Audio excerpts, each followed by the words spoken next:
Hey guys, good morning. Alisin na namin tong tubig. Tapos babalot muna namin ng basahan. Mamayang hapon natin itatanim. Alas 3 pwede na. Nasa ano siguro to 500 pieces. Oh, 500 yan. 2.5 nga bilang ko kaya kulang pa tayo ng isang lata.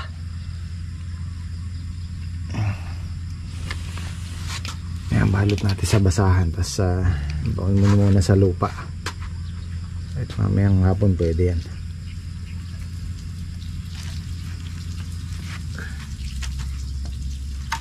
Hindi kaya malagdag sa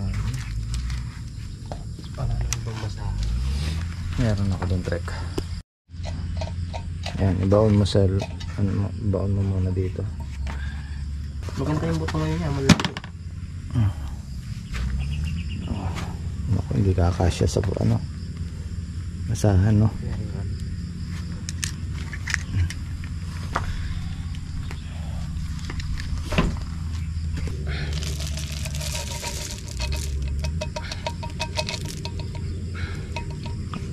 Pag kinulang, bibili tayo ulit. Bibili na lang ako mamaya dito sa San Antonio.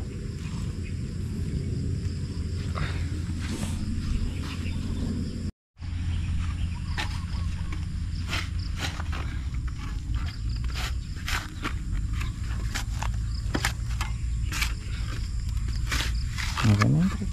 Hindi ako.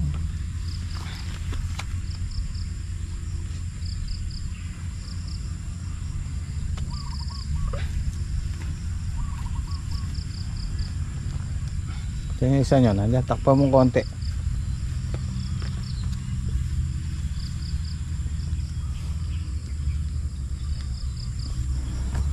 Ito yung nakalimutan ko yung latang pambutas natin.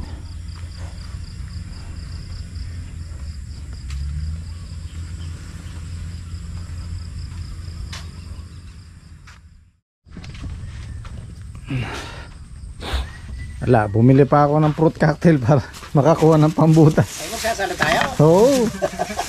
Wala, malaki sanang konti nito, wala eh. Pwede na to, kaysa wala tayong pambutas. Tapos lagyan natin ng uling. Pangunom ako. Malaki. Masyado malaki na eh. Tapos bumili ko ng Gigi. Magprito na, masarap niya? Prito lang. Prito lang. Tapos kamatis, sibuyas.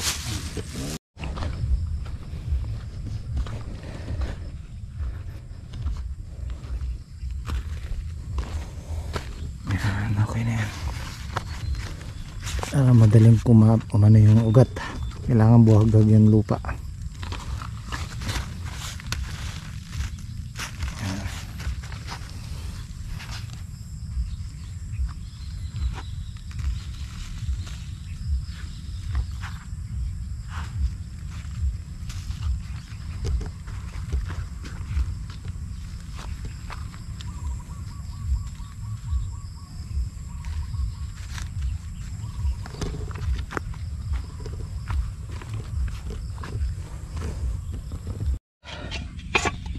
Butasan ko lang para may singaw yung uling.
natin lagyan ng uling.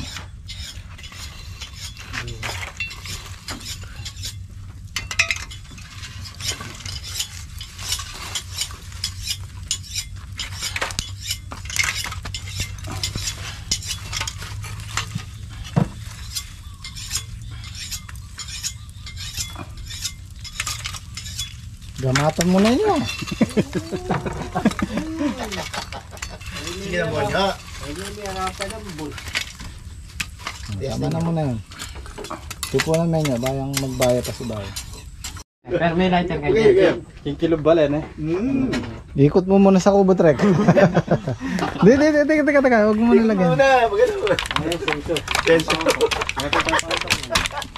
Tangay na naman rin tayo.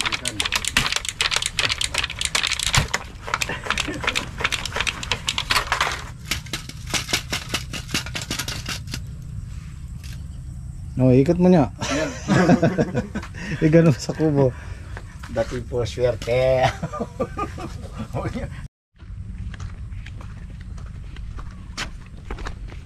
Tingnan natin kung ubra to.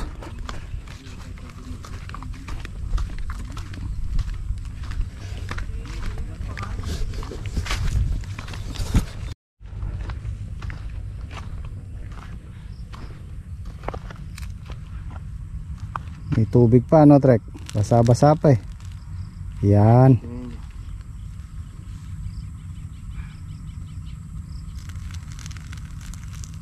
Kanina kasi may hamog-hamog pa kaya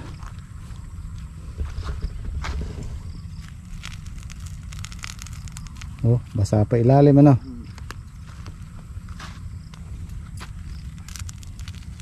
Okay, mainit na.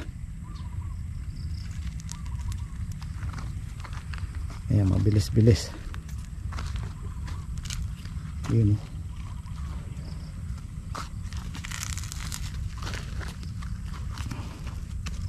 Okay.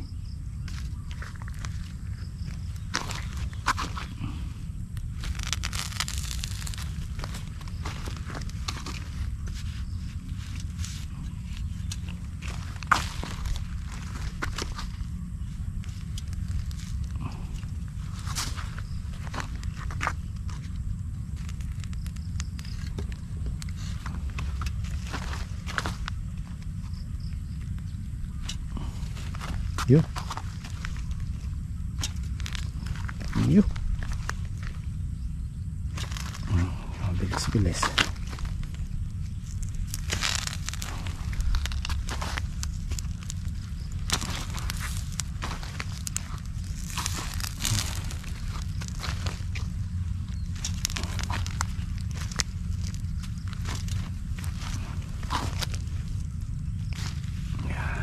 Oh, diba?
Yun o. Mas may sibuyas. No, tingin akong takip nyo. Takpan natin ito. Nilalango. Ay, nangungon na namin yung mga buto. Mamaya, tatanim na namin ito yan na magana.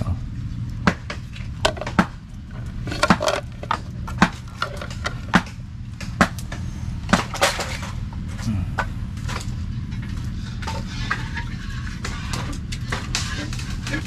Ano? Ano pa Laguna daw eh. Wala na yan. Pwede yung adwa yan eh.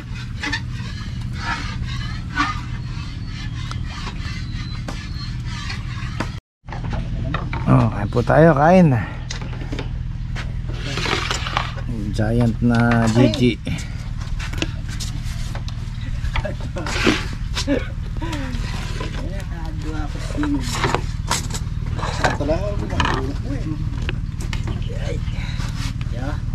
Sarap nito. Ayan, may dessert pa tayo. May lang pambutas. Kaya bili ka pang isang pambutas.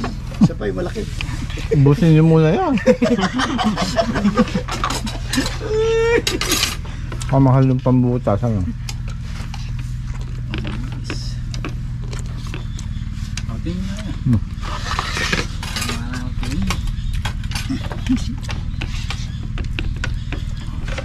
Mama ang palihin nyo kanina yan. Ha? Yung pala mama kanina. Alin? Di ba man? Yan, yan. Kaya ano mama kanina. Uy. Mga ka. Malangaw. Oh, solid na ka. Hindi na ako malaki. Gusto mong lari. Ay. Yan.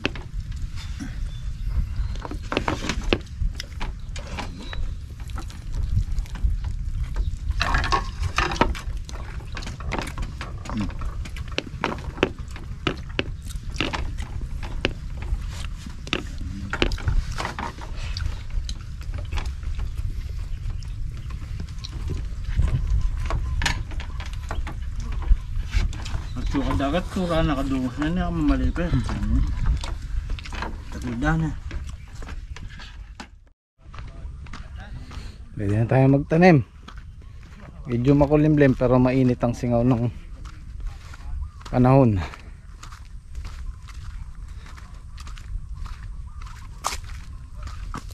Kahanap lang ako ng pantatakip natin kasi yung kinukuha na namin lupa malayo.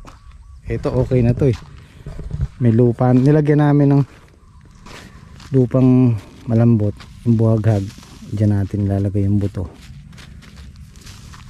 Tapos tatakpan din natin ng ganyan.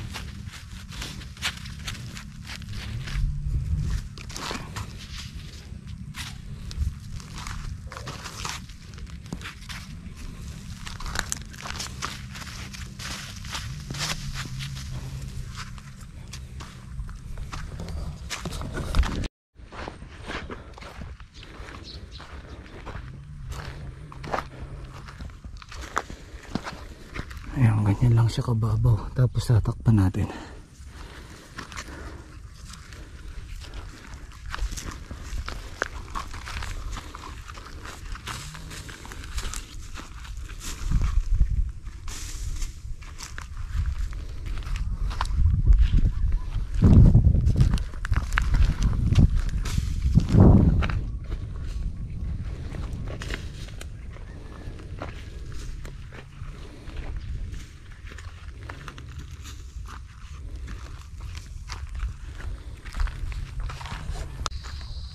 Wala, matigas yung lupa sa gawin dulo. Para sana hindi na malayo yung kinukuha na namin. Ito lang talaga yung magandang lupang pwedeng pantakip. Buhaghag, tsaka medyo basa.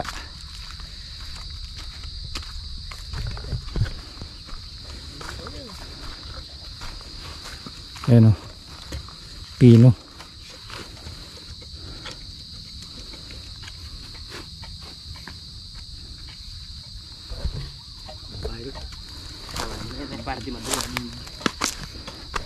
Yung trek para ayan o, ang gandang ano pantakip.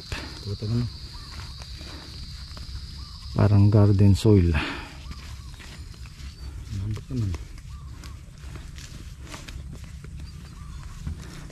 Para hindi mahirapang lumaki yung ugat ng halaman. Ang gusto niya buhaghag.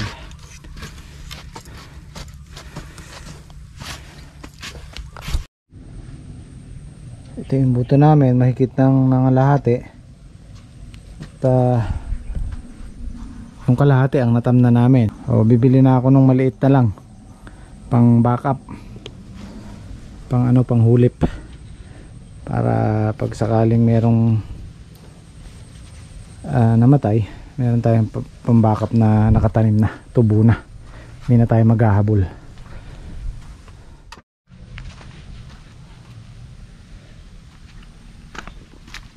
Ito na lang ako sa San Antonio, mas malapit.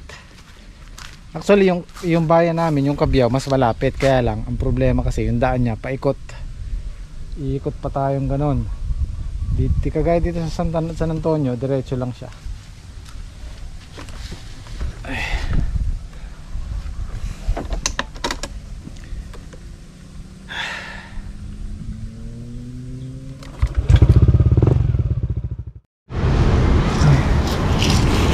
Ito guys, yung maliit 1,650. Kaya kung bibili kayo yung malaki na pagka magtatanim, mas makakamura kayo sa malaki.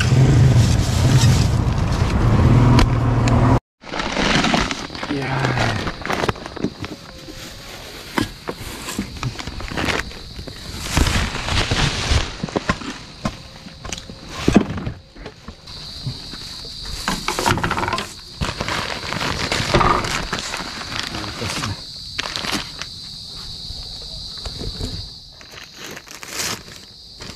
Bumili na rin ako ng merienda. Malayo tayo sa tindahan. Akalim na ako pa. Ay, marami pa pala. Marami ka pa palang dala. Sobra, no? Ay, sinama mo na 1 kilo dito yan. Bumili pa naman ako ng maliit. Kaya hindi na sa'yo. Dapat. Wala kang dala kanina. Marami ka palang dala. Dami, mayroon tayong pang... Huwag mo na ilagay sa pichel. Mag-yelo na lang kayo para dito mabang. Karamihan niya. Nakalima ka na doon? Oo, yan. Ay, so sobra nga. Sakto lang pala Maubos na yung... rin, yun eh. Sakto lang pala yung na lang yun eh. limang lata. Almost. Ano pa kilogram? Kalin siya. Siri. Malaki na yan. Mag-ibig dito. Dami yung sabo. Iba ko. Sabo. Iba ko. King laman. Kaya mo yun.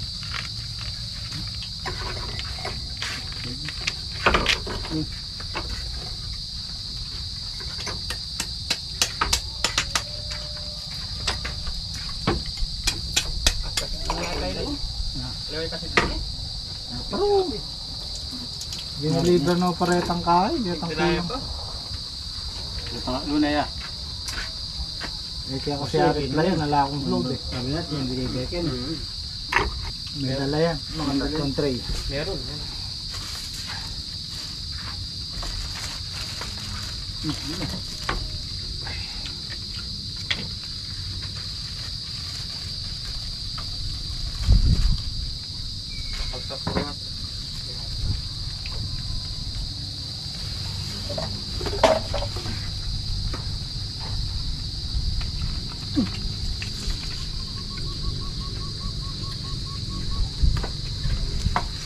Yung merienda. Merienda. Hindi ko ma-reply yung chat mo, yung message mo. Wala akong load. Hindi, internet kasi load ko eh. Dapat di ko na sana papaano. Oh, may tawag pala ako dyan ah. Oo, eh, solid misitas yan eh. Nabas niyo. Merienda. Merienda muna. Dami tutubi oh. Merenda ka muna. Sige Nyo, na, bigyan mo baso siya. Soft drinks na lang. Anong ibig sabihin ng Ibig sabihin yan, panahon na nga. Mag-uulan. Hindi ko lang alam siya. Ibig sabihin yan, maganda kasi bira na makakita ng tutubing ganyan. Kasi nung bata ako, maalala ko yung maraming tutubing ganyan. Pag marami niyan, pasukan na. Eskwelahan. Oo.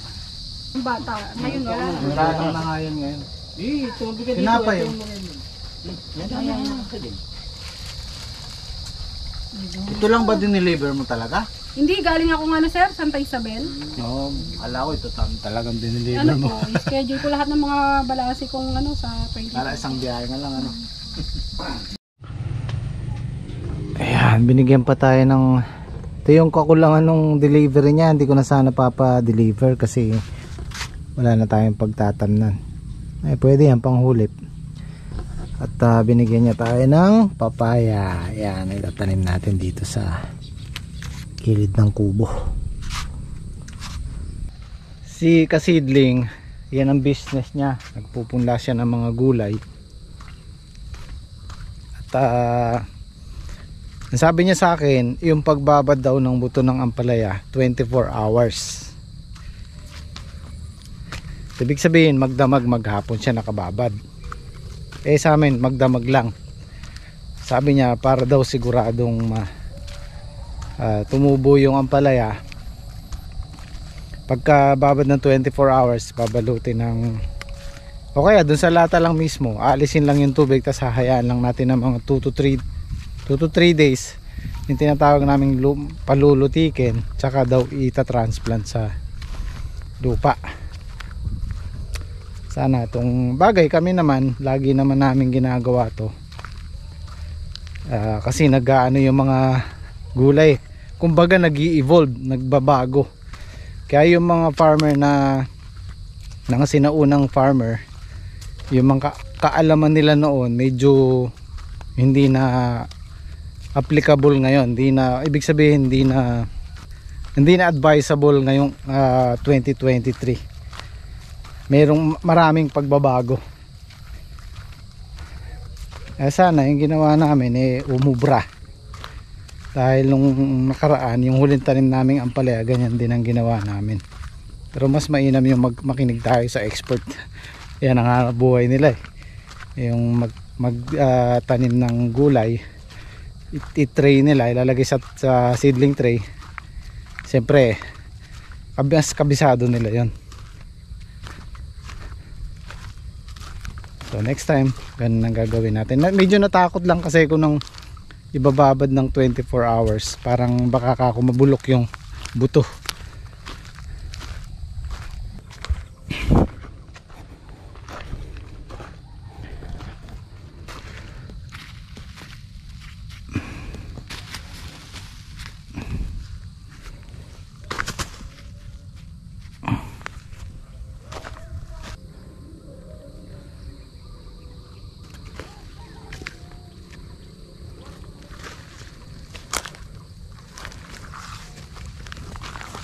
At saka natin tatabunan. Huwag masyadong malalim, huwag din masyadong mababaw kasi pag mainit ang araw, may initan yung buto. Sobrang init, baka maluto. Huwag din masyadong malalim, baka mahirapan silang lumusot. Ibig sabihin tama lang.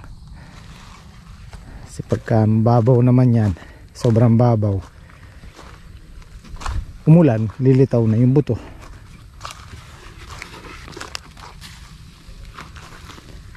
Ano nyo, masakit sa likod. Ayan, mga ganyan lang siya.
Mga ilang piraso kayang sumunod.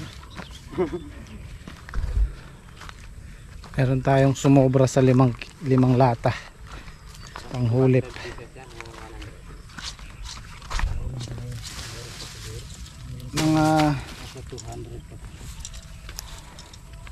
kulang-kulang 5 lata yung ano pumasok.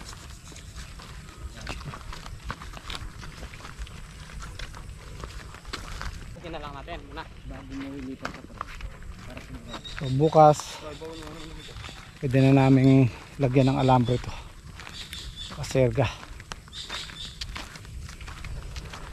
Tapos bukawi ay bikal.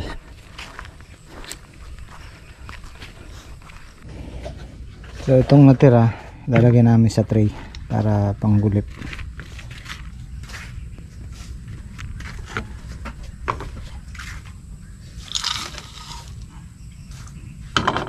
Dahil pa may mga 4 na tray pa yan. Ay nakaraos na rin tayo sa pagtatanim ng ampalaya. Kukumpletohin na natin yung ano ngayon, yung balag. Bukas bibili ko ng alambre para maitayo na natin yung ano gagapangan ng ampalaya. Okay.